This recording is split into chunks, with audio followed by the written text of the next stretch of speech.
Hello guys, welcome back to my YouTube channel. तो जो आज हम शेयर करने वाले हैं गच्चक, यानी कि कई जगह इसको चिक्की भी बोलते हैं और इसको मीठी पपड़ी भी बोलते हैं और गच्चक भी बोलते हैं। तो बहुत सारे नाम होते हैं इस रेसिपी के, जिसके जहाँ जो भी बोला जाता हो तो प्लीज़ मुझे कमेंट करके बताइएगा। इसका कुछ नया नाम भी होता हो तो ज़रूर बताइएगा। तो आज मैं यही आपके साथ में शेयर करने वाली हूँ। तो आज बच्चों की बड़ी डिमांड थी कि घर पर ही गच्चक बनाई जाए, तो आज हमने घर पर ही गच्चक बनाई और आपके साथ में हम शेयर भी करते हैं।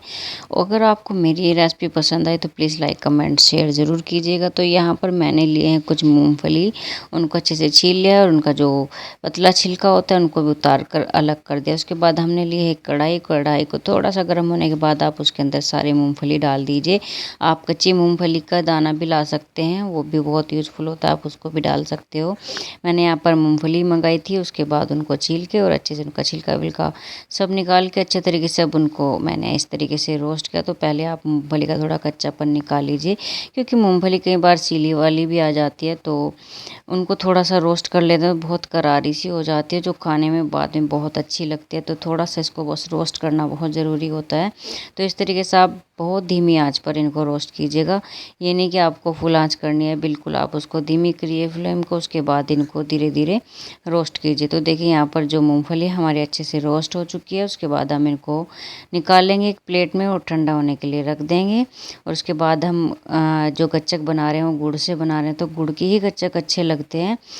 कई जगह चीनी की भी बना लेते हैं, वो भी काफ़ी ठीक लगती है, लेकिन जो गुड़ वाली बनती है उसका टेस्ट बहुत सुपर होता है और हमेशा गुड़ वाली गच्चक बनाई जाती है। बहुत टेस्टी सी बनती है और हेल्दी भी बहुत ज़्यादा होती है। तो यहाँ पर मैंने घर का ही गुड़ लिया है और गुड़ को छोटे छोटे टुकड़ों में मैंने तोड़ लिया है, क्योंकि अगर हम इसको पहले से तोड़ कर रख लेते हैं तो इसको फिर मेल्ट होने में ज़्यादा टाइम नहीं लगता है। तो छोटे छोटे आप इसको पीस में तोड़ लीजिए या बिल्कुल बारीक सा कर लीजिए।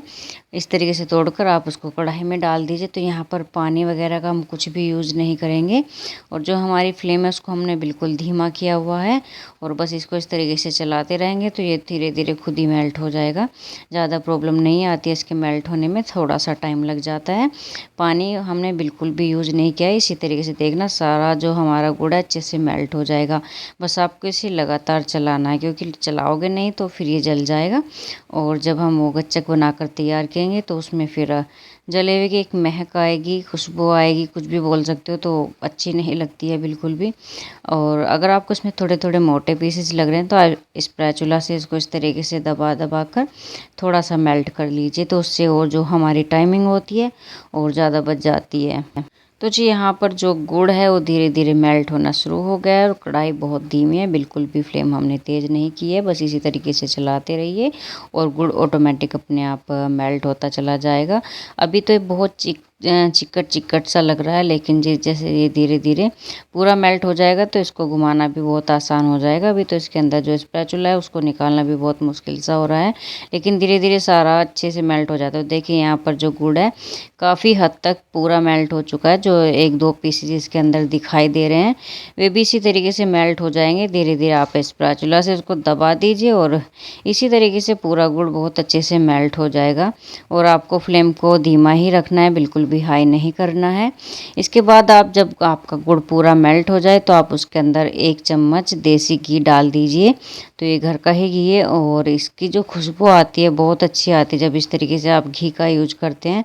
तो बाकी आपको रिफाइंड या ऑयल कुछ भी नहीं डालना है। अगर आपके पास घी है तो बस घी का ही इस्तेमाल कीजिए, वरना आप इसको स्किप भी कर सकते हैं। लेकिन घी बहुत ज़्यादा हेल्दी भी होता है और हमारी रेसिपी और ज़्यादा हेल्दी बनती है। और एक इसकी सौंधी सी खुशबू जो हमारी रेसिपी में आती है तो बहुत अच्छी लगती है। तो मेरी राय है कि आप घी का यूज़ ज़रूर कीजिए। तो ज़्यादा घी हमने नहीं डाला है, 1 चम्मच घी बहुत आसानी से सबके पास होता ही है, तो डाल सकते हो। बहुत ज़्यादा अच्छा ये लगता है खाने में और बहुत प्यारी सी खुशबू, बहुत अच्छी सी स्मेल इसके अंदर आती है। और देखिए इस तरीके से अब देखिए बबल्स आने शुरू हो गए हैं। जो हम रेसिपी बना रहे हैं गुड़ अच्छे से पिघल चुका है, इसके बाद बबल्स शुरू हो गए हैं। बस आपको लगातार इसको चलाते ही रहना है, बिल्कुल भी इसको छोड़ना नहीं है। तो यहाँ पर कोई तार वार वाली चाशनी हमको बिल्कुल नहीं बनानी है, बस इसको मेल्ट करना है और हम एक पानी में डाल के इसको टेस्ट करेंगे। अगर पानी में ये जमने के बाद टूटा तो ये बिल्कुल परफेक्ट बन चुकी है इसकी जो हमने चाशनी बनाई है। लेकिन अगर ये खिंचता है तो इसकी चाशनी फिर परफेक्ट नहीं बनी है, उसको और थोड़ा सा करना है। तो देखिए पानी मैंने इसको डाल दिया था, तो देखो ये इस तरीके से खिंच रहा है। तो इस तरीके से नहीं खींचना चाहिए, जब हम इसको खींचे तो ये आसानी से टूट जाए या हल्का सा प्रेशर लगाने से टूट जाए। इस तरह की हमें चाशनी करनी होती है। तो 1 से 1.5 मिनट के लिए आप इसको और चला लीजिए। ज़्यादा चलाओगे तो ये बिल्कुल इसके अंदर थोड़ी जले जले वाली खुशबू आने लगेगी। तो आपको ज़्यादा नहीं करना है, 1-1.5 मिनट में ही ये बिल्कुल जो इसकी चाशनी वो अच्छी हो जाएगी। तो देखिए यहाँ से 1 से 1.5 मिनट हो चुका है और मैंने फिर से इसको चेक किया है। तो आप इस तरीके से इसको चेक कर लीजिए। अगर इसमें आपको और भी कमी लगे तो आप 1 मिनट और इसका बढ़ा सकते हैं, लेकिन ये इतने टाइम में ही हो जाता है, इससे ज़्यादा टाइम की इसको ज़रूरत होती नहीं है। तो यहाँ पर देखिए मैं इसको फिर से तोड़ के देखती हूँ। अगर ये टूटा तो ये बिल्कुल अच्छे से हो चुका है। तो देखिए यहाँ पे इस तरीके से नहीं खिंच रहा है जैसे पहले खिंच रहा था, तो ये थोड़ा टूट रहा है। तो इसकी चाशनी बिल्कुल तैयार है, बस हमें इतनी ही रखनी है। इसके बाद आप इसके अंदर डाल दीजिए मूंगफली दाना और अच्छे से इसको भी इसके अंदर मिक्स कर लीजिए। तो मूंगफली आप एक्स्ट्रा भी यूज कर सकते हो और थोड़ा कम भी यूज कर सकते हो। एक्स्ट्रा भी बहुत अच्छी लगती है, अगर आपके बच्चे ज़्यादा खाना पसंद करते हैं तो आप एक्स्ट्रा ही मूंगफली डालिए।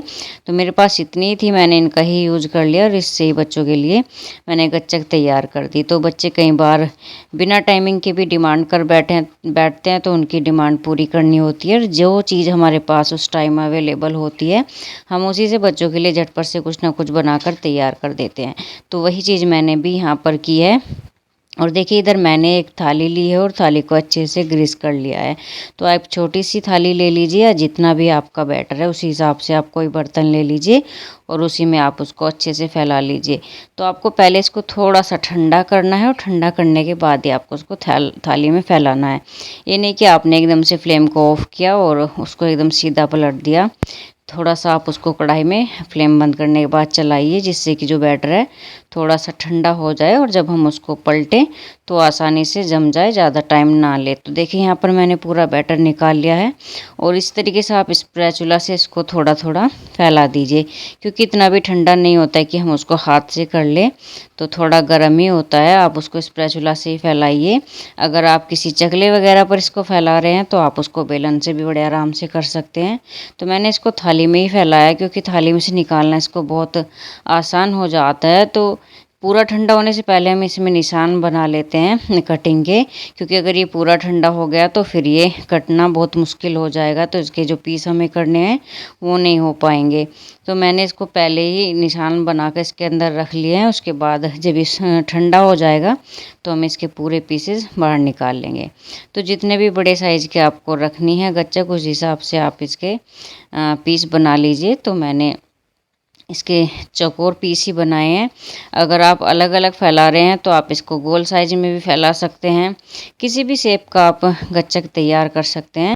तो हमने यहाँ पर इनको निशान लगा के छोड़ दिया थोड़ी सी देर के लिए, थोड़ा ठंडा हो गया। उसके बाद हमने इसके जो है पीस निकाले, तो बीच के बड़े आसानी से निकल जाते हैं। तो या तो आप चाकू इस तरीके से इसके नीचे निकाल कर आसानी से निकाल लीजिए, या आप प्लेट को उल्टा करके और थोड़ा सा प्रेशर देंगे तो उस तरीके से भी निकल जाता है। क्योंकि ग्रीस हमने नीचे किया हुआ है तो उसे हटाने में कुछ भी देर नहीं लगती है, बड़ी आसानी से बहुत जल्दी से निकल कर तैयार हो जाते हैं और देखने में भी बहुत सुंदर लगते हैं और खाने में भी बहुत ज़्यादा अच्छे लगते हैं और बहुत ज़्यादा हेल्दी से भी बनते हैं। अगर आपको इस तरीके से कुछ भी बनाने का मन हो या बच्चों की डिमांड हो तो घर पर आप इस तरीके से कम सामान में भी इसको ईजिली बना सकते हो। ये नहीं है कि आप बिल्कुल भर भर के इसके अंदर मूंगफली डालें तभी इसके अंदर ज़्यादा टेस्ट आएगा, तो ऐसा कुछ होता नहीं है। बहुत आसानी से बहुत कम सामान में 2 ही चीज़ या 1 चम्मच घी से इसको तैयार किया जा सकता है, जो बहुत ज़्यादा हेल्दी भी बनती है और बच्चे भी बहुत ज़्यादा इनको खाना पसंद करते हैं और बहुत खुश होते हैं बच्चे जब हम इस तरीके की चीज़ें घर में बनाते हैं। तो बच्चों की खुशी से बढ़ के कुछ होता नहीं है, तो जो भी हमारे पास अवेलेबल होता है उसी से हम चीज़ें बना लेते हैं, बच्चों को बहुत पसंद आती है। तो आज की रेसिपी अगर आपको पसंद आई हो तो प्लीज़ लाइक कीजिए, कमेंट कीजिए, शेयर कीजिए और मेरे चैनल के बेल आइकन को ज़रूर प्रेस कीजिए, जिससे कि मेरे आने वाली वीडियो का नोटिफिकेशन आपको सबसे पहले मिल सके। तो मिलते हैं आपको एक नई रेसिपी के साथ नई वीडियो में, तब तक के लिए जय माता दी, हरे कृष्णा, हरे राधे।